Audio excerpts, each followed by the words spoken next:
There is an endless economic war, and it's measured in the distribution of capital. And here on this slide, you see about $900 trillion of capital. And for those of you who know a little bit about me, my view is money is economic energy, and capital is just another word for economic energy.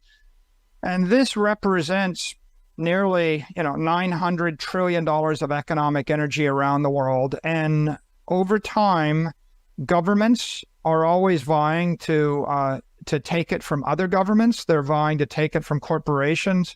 And so there's a never-ending competition between governments, countries, corporations, institutions, families, and individuals. Okay. So I went back and looked, if I just kept my original investment and not touched it, even with the market down from its high, 50%, I'd have made 5 times as much money. And my bet in 2020 was a lot bigger than it was back in 2013.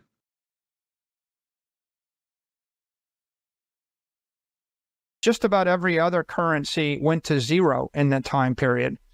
And what you find is international currencies are generally collapsing at a faster rate, oftentimes 14% or even more per year. So that means that in the last 20 years, the rupee is down 47% against the dollar, right? The rial is down 62%, the Pakistani currency down 81%, the Turkish lira down 96%, and the peso, unfortunately, is down 99.8% against the dollar at the same time that the dollar is collapsing against the S&P and against real estate. In fact, the US dollar lost, something like 75% of its value against scarce desirable assets at the same time that these currencies lost their value. So really, if you were valuing the peso against scarce desirable assets, you've lost 99.95% of your wealth in 22 years. This is not a good chart, but it's important to know the facts in order to decide the solution.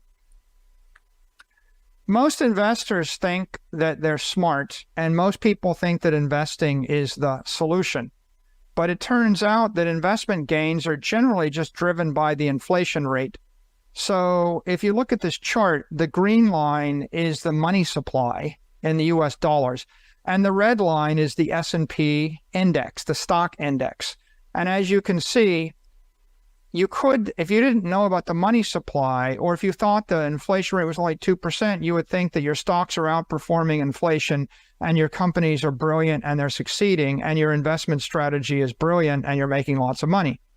But what you can see here is that a portfolio of companies is really just tracking the money supply.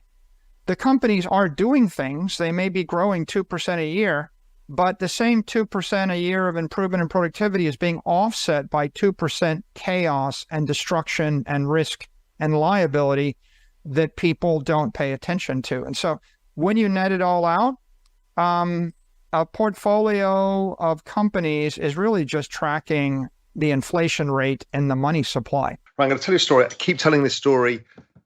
Look, it's horses for courses, as the English expression goes.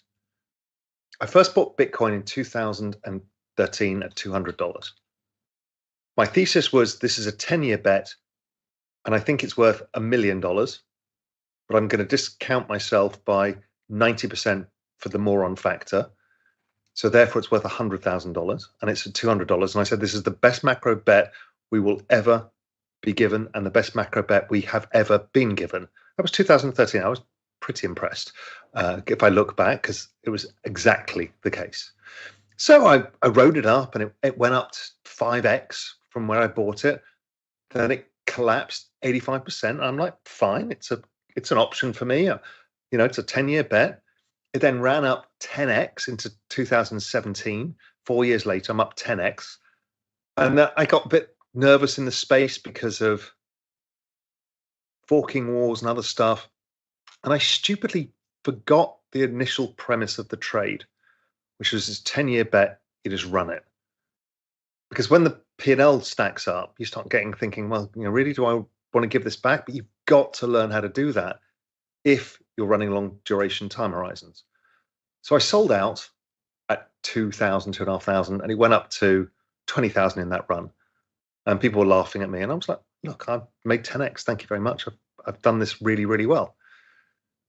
And then I watched it and watched it and watched it, and then eventually got the entry point to get back in again, which was April 2020, and it fell back down. I think I got in 6,500 and bought it, from 6,500 to about 12,000. I kept buying it, and it rocketed higher and much bigger position than when I first started. Okay, great. And I still own it today. It's pulled back, it's back up again. Okay.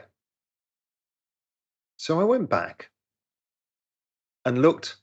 If I just kept my original investment and not touched it, even with the market down from its high 50%, I'd have made 5 times as much money. And my bet in 2020 was a lot bigger than it was back in 2013. And then here's the real crux. And me and backwards baseball cap Brian were talking about this before we came on, is like,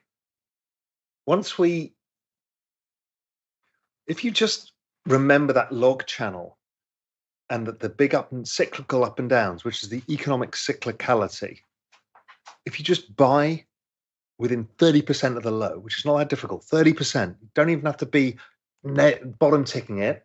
I just calculated I got 30% near the low. If you'd have just added my original bet, which wasn't that big, it would have been 25 times as much performance. And that was the lesson learned. That's why I didn't sell a single thing and I kept buying. My duration really for this is I will probably take some off the table in this trade. My duration, my real bet is to run most of it until 2030. That's always been the game, and it remains the game for me. Obviously, peel off some lifestyle gains, do whatever you need to do, appease the wife, that kind of stuff. But I think 2030 is the horizon. But you do you, I do me. I have a stomach for risk. I've been doing this for a long time. I actually enjoy the risk of crypto. I enjoy the shit throwing when it goes down 70%. I'm buying like crazy, and everybody else is like, "You bastard! It's terrible. It's the worst investment ever." And then you go back 3 years later, and it's like 10x where they were all selling it. It's just it's a ridiculous business, but it's a lot of fun as long as you understand the game that you're in.